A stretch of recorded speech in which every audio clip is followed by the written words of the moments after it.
Hi, everyone. Welcome to another WoW with AI series. I'm Prerna. I'm a director with AuxoAI. Drive a lot of the AI strategy. And today I have with me a visionary leader, somebody I've had the opportunity of working with over the last couple of months, Stacie Vongvanith. Stacie actually leads the consumer insight and advanced analytics for Frontier Communications. And she's been at the forefront of using GenAI and AI to transform and drive customer experience, retention queues, and frontier. And today we have the opportunity to have her with us for this session where she could share her experience and how she's really brought about change in the org using AI Gen AI. So over to you, Stacie. Thank you so much for being with us today, giving us the time and opportunity to hear from you firsthand how change is being driven in the org. Yeah, thanks, Prerna. Frontier, we are the largest pure play fiber provider in America. We've had a turnaround in our business over the last 4 years. What we're doing is literally building high-speed fiber internet to millions of homes in America, which means we're connecting people to work, to school, to family, to their communities. And I think we can all agree as we sit here talking about the latest technology, having fast, reliable internet is really important to everybody more than ever. When I came in about 5 to 6 years ago, we were at the start of our turnaround, and our new leadership kind of changed the way we did things. They changed a fundamental piece of our culture, which was to put the customer at the center of everything that we do. My role is pivotal in that as I lead the consumer customer retention and analytics at Frontier. What that means is I'm responsible for customer experience, customer satisfaction, customer churn, which is the rate at which our customers are leaving, something that all businesses are going to deal with, particularly subscription businesses. And my job is to make sure that everyone has the best possible experience. And even when things do go wrong, I lead the customer loyalty department, who is going to give the best service and the best solutions to make it right. So that's what I do. And then the other side of what I do is on analytics, which is everything from numbers and data and what you normally expect analytics to be. But with a lot of the new tools we have, we're even using qualitative information to, at the end of the day, everything we want to do is understand what experiences our customer having, what pain points do they have, be able to communicate that, to share that across our company, and then work together cross-functionally to address those issues. So we've done a lot of work, and I'm really excited that I get to be at the heart of it. That's great, Stacey. And this space, customer experience with Gen AI coming in, we feel like this is one of the spaces that has really transformed. And there's a lot of talk about it, but I think with working with you and at Frontier, you've really put it into action. And there are some great results that have translated, from the consumer insights as well as analytics side. So, maybe I'll just begin with asking you, uh, just your experience of how has GenAI AI in the customer experience space, what all has happened in the Frontier ecosystem and how did things come to life? Yeah, so I think it's really cool being in my role because I have both customer and analytics under me. And the leadership came in, wanted to put customer at the center of everything we do.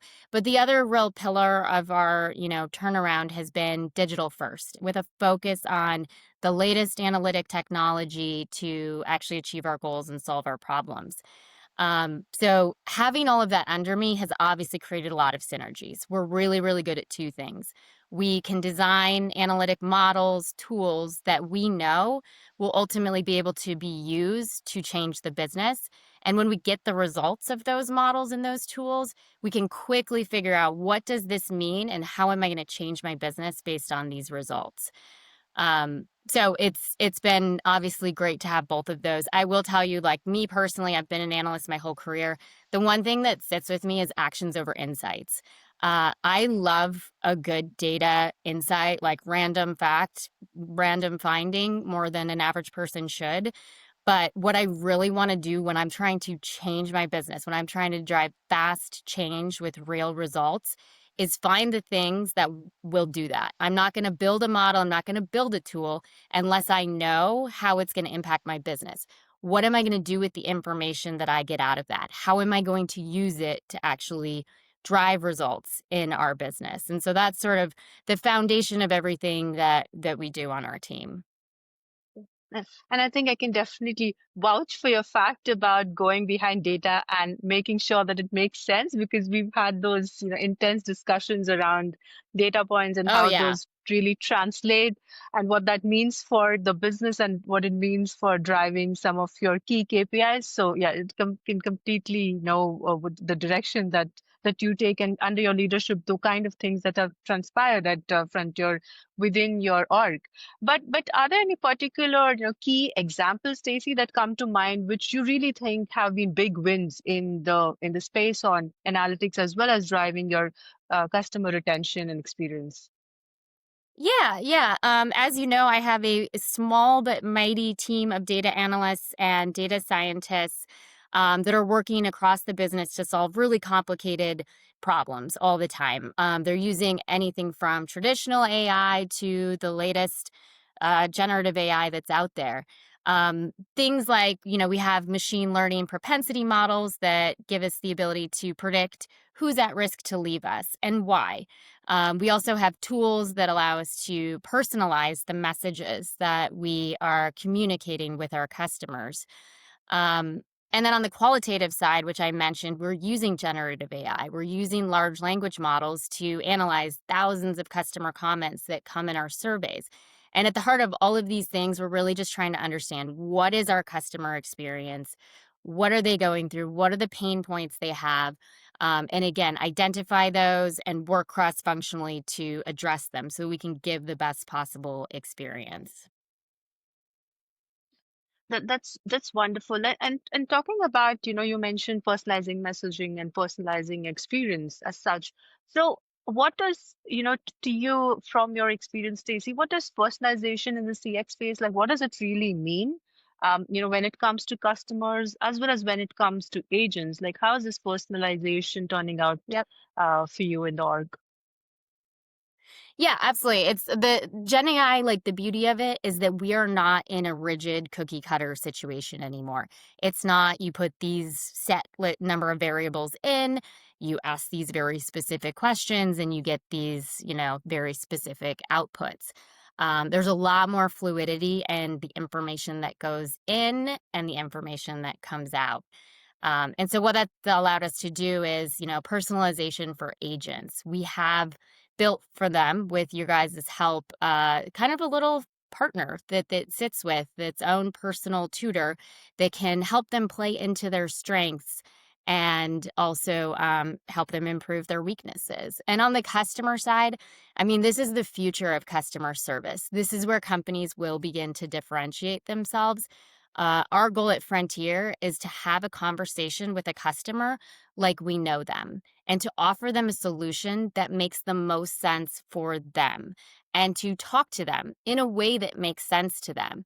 And we still have a long way to go on that journey, but if we are successful in achieving it, we're going to build strong and long term relationships with customers like never before. So, so you've mentioned, Stacey, you gave us a couple of examples around, training and then creating tools which can help agents really hone their skills, more personalized. But what exactly, like, how are you really using Gen AI in your org, and what kind of applications exist right now for your customers and your agents? Yeah, so Gen AI space is really exciting. The possibilities seem so limitless that sometimes it's really hard to figure out what are we actually going to do to impact the bottom line. A lot of what's been done in the Gen AI space is around driving efficiency.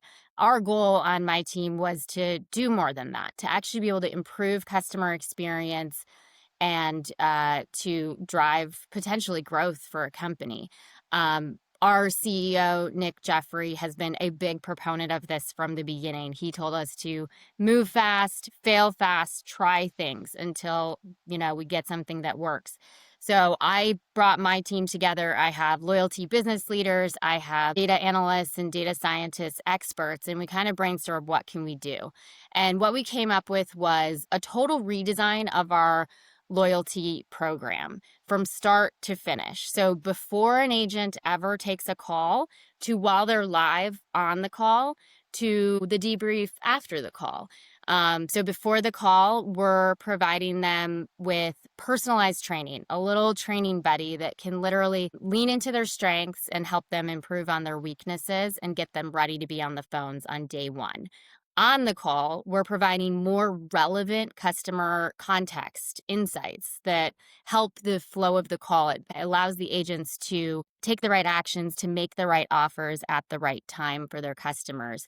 And then after the call, we're literally analyzing every single call to understand, what are our customers saying? Why are they leaving us? Why are they staying with us? What are our agents doing well? What are they not doing well? Things that we can cascade across the entire organization. And what's beautiful about it is it creates a flywheel. Everything that we learn after the call, we put it right back into the before the call. We redesign the training, we put new insights in there, we give them more prompts and insights on the call that make sense based on what we've learned at the end. Stacey, I think a big part of CX and CX teams are the agents, right? Because they're the ones who are actually facing customers, and these tools are getting adopted by them or being used by them. But how has this really translated the agent experience? And more importantly, how did you get them to adopt these tools? Because that's usually a challenge, using and adopting new technology. There's a lot of resistance involved there. So how was that journey like? That's a great question, and you're right. New technology can always be something that you get resistance to. I mentioned what we were trying to do here was not just create efficiencies. We are trying to give our customers a better experience, and the way to do that in this case was to make our agents' jobs easier, to have them be more prepared for their calls on day one. When they're live talking to a customer, they have more information so they can make that conversation better for both themselves and for our customers. We can make the right offers and the right actions at the right times, which ultimately results in better outcomes for both the agent and our customers. And when you have a tool like that, it will naturally be adopted just because it is making things better and easier, and your outcomes are improving. That said, you're still going to run into resistance, and you're going to have hiccups in the technology that might divert progress. So what's really important is to make sure that not just your front line understands how these tools work and that it'll make their jobs easier, but that your leaders do as well. The leaders understand why we're using these tools, how they work, they can use them, and they also, most importantly, understand that this is going to help them achieve their goals. And if you have that, then the message is sort of universal across your entire organization, and adoption will come much more naturally. And of course, at the end of the day, that's going to result in an easier job for your frontline agents and a better experience for your customers. So, looks like Stacey, there are multiple applications and tools in the org, that you've driven across the pre, during, post call journey, for agents and for customers. But how have these tools and applications really driven outcomes? What does it mean for Frontier? How has it changed the way of working, and what kind of results have you seen? Yeah, great question. We just reported our Q3 earnings, and we did have a great quarter. We had record fiber net adds of 133,000, all while growing average revenue per user. A lot of it has to do with our customer-centric mindset, as well as our digital-first strategy, which encompasses Gen AI. And obviously, big shout out to the entire Frontier team. Everything was clicking in Q3, from customer service to field techs, to the offers and plans and promos we had. So big shout out to everyone for our success. On the Gen AI front, I do think it contributed in ways. We talked about our after call large language model that helps us understand what our customers and agents are saying. That has now been scaled to the entire organization. Sales is using it to help their conversion rates and to make sure that our customers are getting the right products for their needs on day one. It's obviously helping. All the tools we've developed have helped with retention, allowing us to keep more customers with us long term.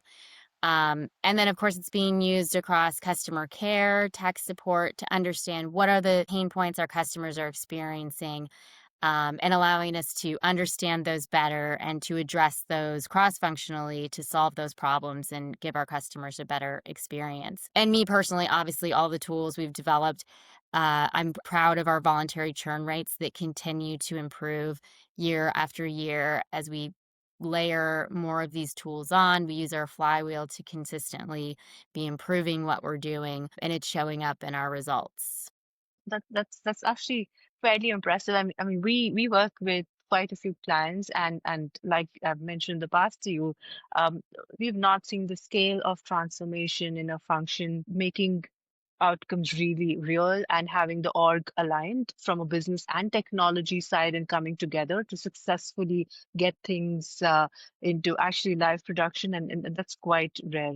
But Stacey, Yeah. if you have to actually give organizations an advice, or if you have to talk to organizations about how did they make AI real, how did they prioritize business use cases, how did they make Gen AI deployed in the org in a way that it actually impacts their bottom line, their customer retention, their customer base, what would your advice be?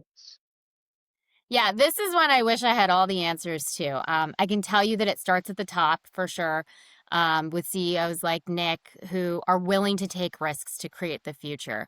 And my team, what's worked for us is I have loyalty business leaders and subject matter experts sitting side by side with my analysts and data science experts, and they are working together every single day.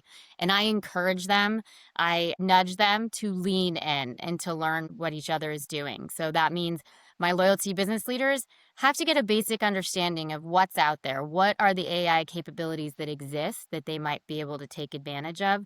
And on the data analyst, data scientist side, I encourage them to go learn the business, sit with an agent, listen to calls, sit in on the strategy meetings, understand what objectives we're trying to achieve and what the obstacles are for those.